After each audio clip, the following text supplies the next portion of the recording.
Welcome back, everyone, to another reaction video. Well, over the weekend, on one of the streaming platforms that I use, I was able to watch the film Devotion, which is a true story from the war in Korea.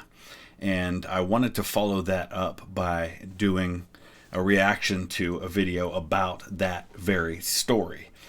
So it's a true story that's based on something that happened in the very early months of the Korean War. And our friends over at Yarnhub have a video about it. It's called The Heroic End of Two Navy Pilots' Inseparable Friendship. So as always, the link will be down in the description to the original content. I don't know a ton about this story yet. I've just started getting into it. Definitely, anytime I watch a movie like that about a true story, I always go down the rabbit hole of wanting to learn more. And I've already been doing a lot of research into Korea because my great uncle, my grandpa's brother, was in the 15th Infantry Regiment, 3rd Infantry Division during the Korean War. So I've been trying to learn more about his service and the battles in which he fought. So we're going to look at the story of Thomas Hudner and Jesse Brown today. And I'll add what I can where I can, but it's an opportunity for us to learn together about a story that is still ongoing. And I'm sure we'll be able to talk about what I mean by that by the time we're done. Let's dive in. It's December the 4th, 1950, and Lieutenant Thomas J. Hudner is flying his F-4U Corsair above the forests and mountains of North Korea, deep into enemy territory. All is not well. His element leader and friend, Ensign Jesse Al Brown, has been forced to crash his Corsair on a mountainside after taking damage from enemy fire. The weather is bitterly cold, and enemy forces are in the area and almost certainly on their way to capture the downed pilot. Hudner flies over the stricken plane and is relieved to see Brown push the canopy of the cockpit back and wave to signal he's okay. So I don't know if they're just going to pick up the story right here, if they're going to give any of the backstory or not. So since I haven't seen the video, I don't want to dive too far into this. But it's just fascinating time in history, right? It's 1950. This is just over 5 years after the end of the Second World War. Toward the end of World War II, you already start to see jets on the stage. Planes like the German Messerschmitt 262. You see rockets becoming a thing. And you can see here that even though these are not jet planes, they do have rockets. And these Corsairs, at least on this particular mission, are primarily being used. I think their mission was to take out some bridges that connected China and North Korea. The Korean War is this complicated mess of things that is really kind of one of the first major battlegrounds between communism and capitalism in what we know today as the Cold War. These proxy wars that happen between the superpowers. In this case, it wasn't a proxy war. The U.S. is one of the nations involved. China's involved on the North Korean side. But it's a battle for whether or not communism or capitalism is going to reign supreme in a place like Korea. The United Nations sends forces, so it's not just the U.S., it's many other nations as well. But even though smoke is coming from under the cowling, Brown does not leave the aircraft. Realizing something is dreadfully amiss, Hudner makes a dramatic and incredibly brave decision. So my understanding is that when Jesse Brown crash landed, he had been hit by anti-aircraft fire and he was leaking fuel really badly as they were returning. And so he had to crash land. And so he was looking for a place he could crash land, and he found this mountaintop. It was like below zero temperatures. It was brutally cold. And he crash lands. And one of the things you're supposed to do in the procedure for crash landing is you're supposed to open your canopy and lock it. That way, if you have to hurry up and get out, that's one less step you have to deal with. And Hudner had told Jesse Brown to do that. But in the crash landing, the canopy had closed again. But so then when they saw him open it, they knew he had survived the landing. And Jesse Brown is African American. This is the first war post desegregation of the Army. President Truman in 1948 has issued a executive order that desegregates the military and allows for this situation. Before that, things like the American Civil War, of course, you have segregated black units all the way up through World War II, white officers in many cases, but segregated black enlisted men. He too will put his plane down on the mountainside to try and save his friend. Brown grew up in Mississippi in a time of racial segregation. He was born into an impoverished family, but his parents made education a priority, and he graduated from high school. He had a passion for aircraft and flying. To pay for his further education, Jesse waited tables at a bar for US Army soldiers, where he was frequently subject to racism. He managed to earn $600 to pay for college and graduated from Ohio State University. Enlisting in the Navy, he earned his pilot wings and was the first African-American aviator in the Navy to pass basic training. Yep. And if you've ever seen some of the other films from this time period that deal with similar subjects, for example, the fantastic movie with Cuba Gooding Jr. and Robert De Niro, talking about the first Navy deep-sea diver who rises all the way to, or the first black Navy deep-sea diver who rises all the way to the rank of, Master Chief. You know that men who were breaking these barriers, men like Jesse Brown, had to jump through a lot of extra hoops and had it made additionally difficult for them. So it wasn't just enough to be able to meet the same standard that white men were meeting. He was subjected to having to go far above and beyond that. And that requires a person of tremendous character to be able to do that, to be able to overcome those things. He was married to his wife, Daisy. They had a daughter, Pam. Tom Hudner came from a well-to-do family and was due to go to Harvard, but instead he volunteered for the Navy. Despite the two men's very different backgrounds, they became firm friends. In 1950, they were both on the aircraft carrier USS Late as part of Squadron VF-32. They were flying F-4U-4 Corsairs, conducting missions deep into North Korea to support US Marines on the ground. So they had been initially, the Leyte, it's named after the Battle of Leyte Gulf. Leyte was sent to the the Mediterranean, in part of the Cold War operations. And at one point, and they showed this in the movie, and I looked it up, it was a true story. At one point, they're doing shore leave in Cannes, where they have the Cannes Film Festival.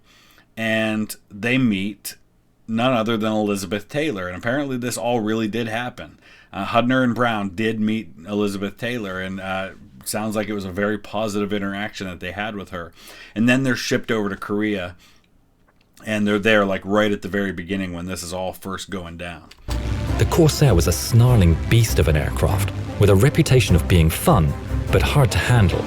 It had an 18-cylinder radial engine with over 2,100 horsepower. Powerful engine. In his later years, Tom spoke of the events of that day.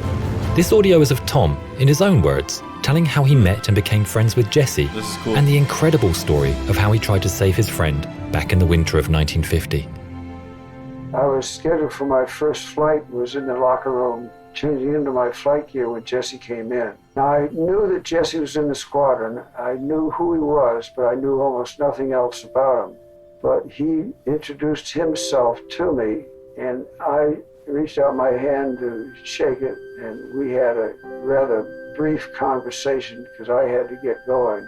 But that was the first meeting I had with him. And that's cool because in the movie Devotion, that is how they showed them first meeting, is in the locker room. And one of the things I really appreciated about the movie Devotion, and I don't want to downplay what Jesse Brown experienced, because we know from other movies about similar topics, as I previously mentioned, what it was like for these pioneers, for these men to be the first of something. And in this case, he's the first black naval aviator. He absolutely would have had it incredibly difficult, and it sounds like it was made very difficult for him. But they don't focus super heavily on that. They allude to it, and they show scenes where you see Jesse Brown dealing with that, and he has a notebook in which he has recorded every hateful thing that's been said to him. And so he absolutely had it rough. But they don't dwell on that. The focus instead is on the fact that this is a guy that deserves to be there. And yes, he deals with discrimination. Yes, he deals with racism, but not really from his own squadron. Those guys accept him, and they seem to be a very tight-knit group, and they have each other's backs. And I appreciated that they showed that side of it, and they focused on that instead of focusing solely on the troubles he dealt with. And I think that made the story unique and made it different than a lot of other stories like this. And it focuses instead on their friendship and on their story. Very personable, very, I'd say, reserved, and very pleasant. He had a reputation of writing a letter every day to his wife. Wow. He was just one of the guys. He was not even an object of curiosity. So see, there you go. He was just one of the guys. He wasn't even an object of curiosity, and that says a lot about the other men in his squadron. That they were like, hey, no, this guy, he's earned it. He deserves to be here. He is one of us. He took him for who he was, and he was a great guy, and he was a great shipmate to have. He was just one of the fellows in the squadron. The fact that he was black, I think, left almost everybody's mind after just a few moments of being with him. And there's a really cool scene where they're on the Leyte and he's being interviewed, and they're taking pictures for Life magazine. They're trying to make this big story about this first black naval aviator. And they start to ask Jesse Brown a question, and they say something about, must be really difficult being, he said, what, a naval aviator? It is. Like, he steps over the question and stops them in their tracks. He did everything in the squadron that everybody else did. It was a welcome addition to anything we did. There was one time that several of the fellows with Jesse went into a restaurant, and they were turned back at the restaurant because Jesse was with them. I guess there were 3 or 4 other fellows, so that small group said they wouldn't go in without Jesse. Jesse sometimes offered to take them into restaurants where the clientele was primarily black or foreign, and they wouldn't let them in because the whites were with them at the time. Or both ways. This was just a glimpse of what Jesse was going through all of his life.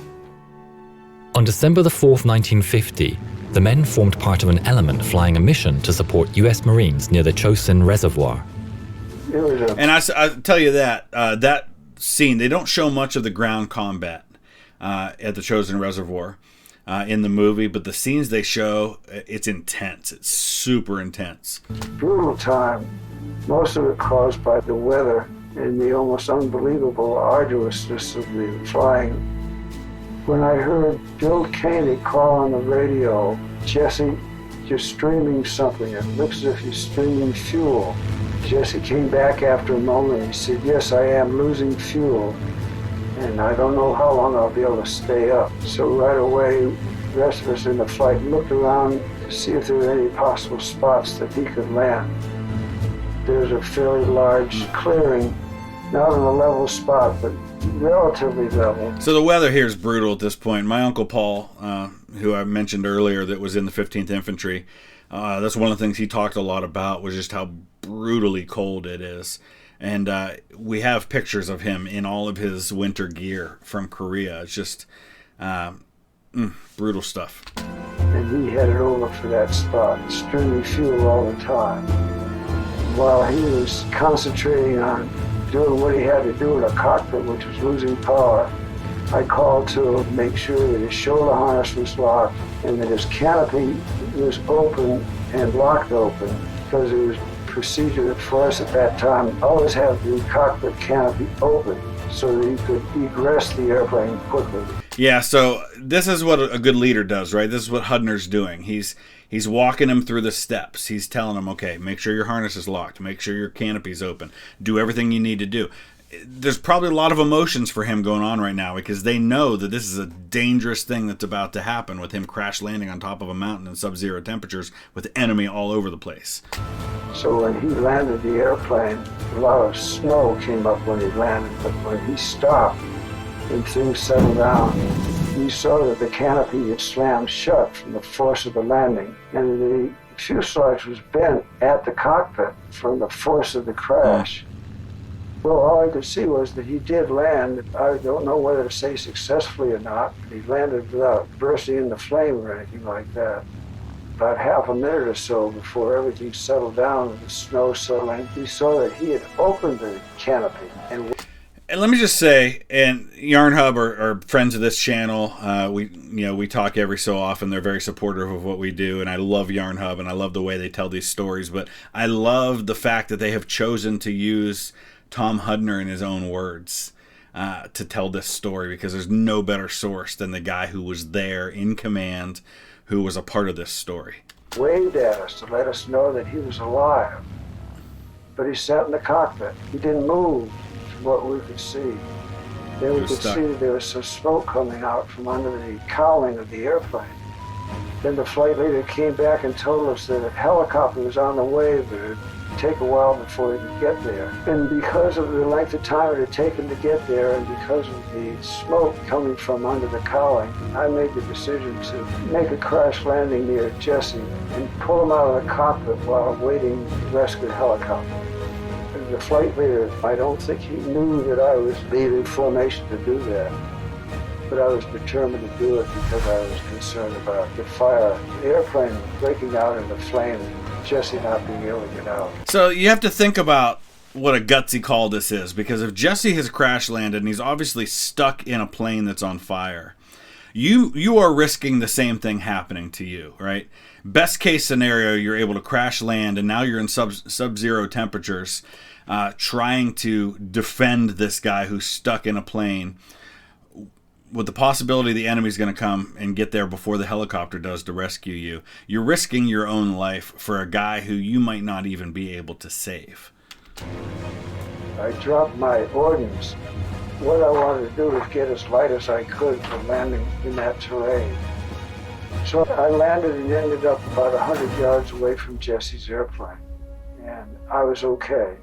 It took about only 3 or 4 seconds for the airplane to stop. And my canopy was open, of course. Turns out that I hurt my back a little bit, but in the excitement of everything that was happening, it didn't deter me from moving around. I really hit hard, and frankly was lucky that I didn't get hurt any more than I was. Got out of my plane and went up to his, and Jesse... Yeah, and from what I was reading, there's about 2 feet of snow on the ground on the side of this mountain where they're at, so... if you've ever gone through 2 feet of snow for any length of distance, especially after flying a combat mission, you can imagine how exhausted he must have been. Seen me coming, and his first words were, "Tom, we've got to figure out a way of getting out of here." I could hardly believe how calm he was under the circumstances. He had taken his helmet off, so he's barehanded. His hands were frozen. And I think what had happened was that he took his gloves off to unbuckle his parachute, and he dropped his gloves so that they were down on the floor of the cockpit and he couldn't reach them. I used to carry a woolen cap pocket of my flying suit, and I pulled that down over Jesse's head and ears, and then I had a scarf, and I wrapped the scarf around his hands, which couldn't have done any good at all. I'd hoped that they would give him a little bit of help. And I was able to, with great difficulty, pull myself up onto the wing and then alongside the cockpit. And could see that the reason he didn't get out of the airplane was because he was caught in between the inside of the cockpit and a control stick that we had. It was between our legs, and he just couldn't move.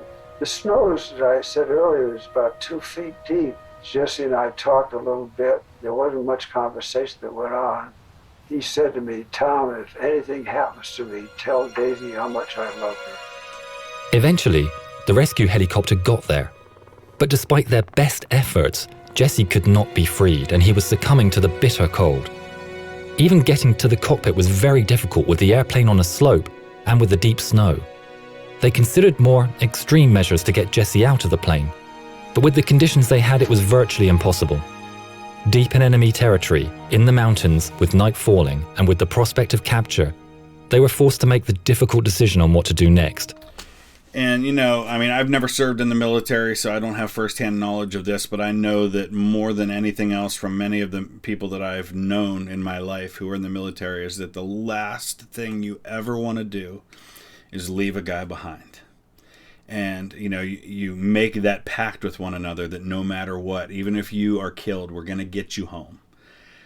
So, number one, not being able to save him when they had an opportunity to save him and keep him alive because he survived the crash, but not being able to get him out of there and watching him slowly die from the exposure, from any injuries he might have had, and then knowing you've got to leave him behind for the enemy, that must have just been brutally difficult for these guys. Tom spoke to the helicopter pilot. He just said, "I'm not equipped for flying at night in mountainous terrain." He said, "I've got to go." And he said, "You can stay here, but I've got to get my airplane out of here." And it was so obvious that there's nothing we could do for Jess at that time. By the time we left him, he had expired. At least they were with him till he was gone. For his extreme bravery, Tom was awarded the Medal of Honor by President Truman. Jesse's wife Daisy was present at the ceremony to represent Jesse. And so Tom was on that day able to keep his promise and deliver the last words of his friend. Some months later, Daisy experienced an incident that happened while walking home. She gave an interview recounting the story in detail. She was walking home from class, going back to her apartment, and as she got in the complex, she looked down at her car and stopped. She asked her friend, "Look at my car and tell me what you see." Her friend replied, "That's Jesse sitting in your car." Both women agreed that they could see Jesse in his green uniform sitting in his Dodge Wayfarer. When they got up close to the car, he was gone. Daisy was certain that she had been visited by the spirit of Jesse and said, wherever he was watching over Pam and me. So, aftermath of this story, I think it was back about 10 or so years ago, Tom Hudner made a effort to recover Jesse. So what they ended up having to do, because they didn't want, the Corsair was a fairly new aircraft that they had. They didn't want the technology falling into enemy hands, and they didn't want him falling into enemy hands. So they made the decision to go back, I think it was 2 days later, and they napalmed both of the planes, including the plane that had Jesse's remains in it, and destroyed both of them. And so then Tom Hudner later in life made an effort to try and recover whatever remains of Jesse that they could so they could bring him home. And they were eventually given permission to be able to do that by the North Korean government. But so far those efforts have been unsuccessful, and Tom Hudner has since passed. I believe Jesse Brown's widow has passed as well, but I think his daughter's still alive. Jesse Brown had a Navy ship named after him, and I think Tom Hudner and Jesse's widow were on hand for that christening ceremony. So it's a story that is continuing, and hopefully they will somehow, some way be able to recover some remains for Jesse so he can be brought home and honored here. And I know Tom Hudner is now buried at Arlington National Cemetery. Next time I get there, it's a grave I definitely want to visit. So if you want to add to this story, maybe some of you know more. I think there's a book about it. I would love to hear your thoughts and hear more of that story. Use the comment section below. Let's learn together. And definitely go over and check out Yarnhub. What you saw here is very indicative of some of their other videos. I'll put some links down in the description below to some of the other videos of theirs that I have reacted to in the past. Thanks for watching.